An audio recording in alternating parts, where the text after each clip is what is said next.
Praise the Lord. ரட்சகரும் மீட்பருமா இருக்கிற இயேசு கிறிஸ்துவின் ஜீவனுள்ள நாமத்தில் இந்த நாளுக்குண்டான சுவிசேஷ வேத புஸ்தகத்தை தியானிக்கலாம். இயேசு கிறிஸ்து அவருடைய அறையில் இருக்கும்போது ராத்திரி வேளையிலே யூதருக்குள்ளே அதிகாரியான நிக்கோதேமு என்னப்பட்ட பரிசேயன் ஒருவன் இருந்தான். அந்த பரிசேயன் இஸ்ரவேலுக்கு போதகம் செய்கிறவனாக இருக்கிறான், ஒரு ஆசாரியனை போல. ஸோ அப்படி இருந்து செய்கிற காரியம், இயேசு கிறிஸ்து இருக்கிற அறைக்குள்ளே போய் நீ செய்கிற அற்புதங்கள்லாம் ஆச்சரியமாக இருக்குது என்று சொல்லி, தேவன் உன்னுடனே இருக்கிறார், இல்லாவிட்டால் இப்படிப்பட்ட காரியங்களை நீ செய்ய மாட்டாய் என்று கேட்கொள்ளும்போது இயேசு பிரதியுத்தரமாக சொல்லுகிறார், ஒருவன் மறுபடியும் பிறவிட்டான் தேவனுடைய ராஜ்யத்தில் பிரவேசிக்க மாட்டான் என்று மெய்யாகவே என்று சொல்லுகிறேன் என்று சொல்லுகிறார். அதுவும் இந்த ஆசாரனுக்கு புரியல. எப்படி ஒரு மனுஷன் முதிர் வயராக இருக்கும்போது தாயின் கருவிலே எப்படி பிரவேசிக்க கூடும் என்று சொல்லும்போது, இயேசு மறுபடியும் ஒருவன் ஜலத்தினாலும் ஆவினாலும் பிறவிட்டால் தேவனுடைய ராஜ்யத்தில் பிரவேசிக்க மாட்டான் என்று மெய்யாக உனக்கு சொல்லுகிறேன் என்றார். மாம்சத்தினால் பிறப்பது மாம்சமாக இருக்கும், ஆவினால் பிறப்பது ஆவியாக இருக்கும். நீங்கள் மறுபடியும் பிறக்க வேண்டியதை நான் உனக்கு சொல்லுவதை குறித்து அதிசயப்பட வேண்டாம். காற்றானது தனக்கு இஷ்டமான இடத்திலே வீசுகிறது, அதன் சத்தத்தை கேட்கிறாய், ஆகிலும் அது என்ன இடத்துக்கு இருந்து வருகிறதென்று என்ன இடத்துக்கு போகிறதென்றும் உனக்கு தெரியாது. ஆவினால் பிறந்தவன் எவனோ அவனும் அப்படியே இருக்கிறான் என்றார். என் தேவ பிள்ளைகளே, உங்களுடைய இருதயத்தில் விசுவாசித்து அவரை சொந்த ரட்சகரை ஏற்றுக்கொள்ளும்போது, இது முழுகும்போது ஆவியிலே தேவ ராஜ்யத்துக்கென்று உங்கள் பேர் ஜீவபுஸ்தகத்தில் எழுதப்படுவதற்காகவும் பாவ மன்னிப்புக்காகவும் நீங்கள் கழுவப்பட வேண்டும் என்று இந்த ஞானஸ்தானத்தை குறித்து சொல்லுகிறார். அப்பொழுதும் இந்த நிக்கோதேமுக்கு புரியாத நேரத்தில் மறுபடியும் கேள்வி கேட்கிறார். அதற்கு நிக்கோதேமு, இவைகள் எப்படி ஆகும் என்றார். இயேசு அவனை நோக்கி, நீ இஸ்ரவேலின் போதகனாயிருந்தும் இவைகளை அறியாமல் இருக்கிறாயா?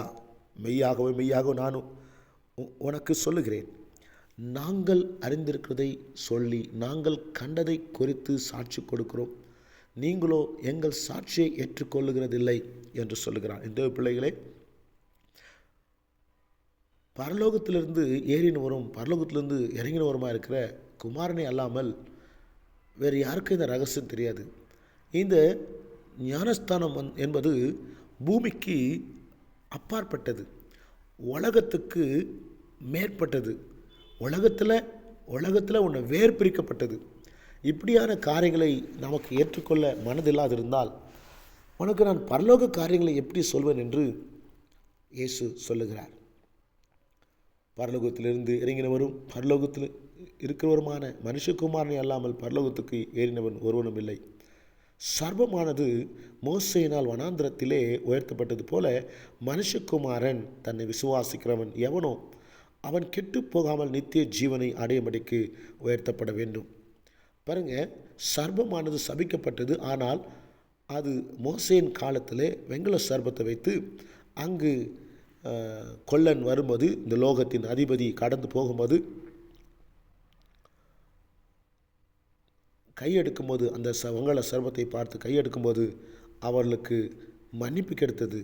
அதே போல சர்பத்தை உயர்த்தினது போல மனுஷனும் உயர்த்தப்பட வேண்டும். என்று எப்படி உயர்த்தப்பட வேண்டும் என்றால், குமாரனை கண்டுபிடிக்க வேண்டும், இயேசுவை கண்டுபிடிக்க வேண்டும். அப்படி கண்டுபிடிச்சீர்களானால் தேவன் தம்முடைய ஒரே பேரான குமாரனை விசுவாசிக்கிறவன் எவனோ அவன் கெட்டு போகாமல் நித்திய ஜீவனை அடையும்படிக்கு அவரை தந்தள்ளி இவ்வளவாய் உலகத்தில் அன்பு கூர்ந்தார். எந்த அன்புக்கு மேலான அன்பு ஒன்றுமில்லை. நாம்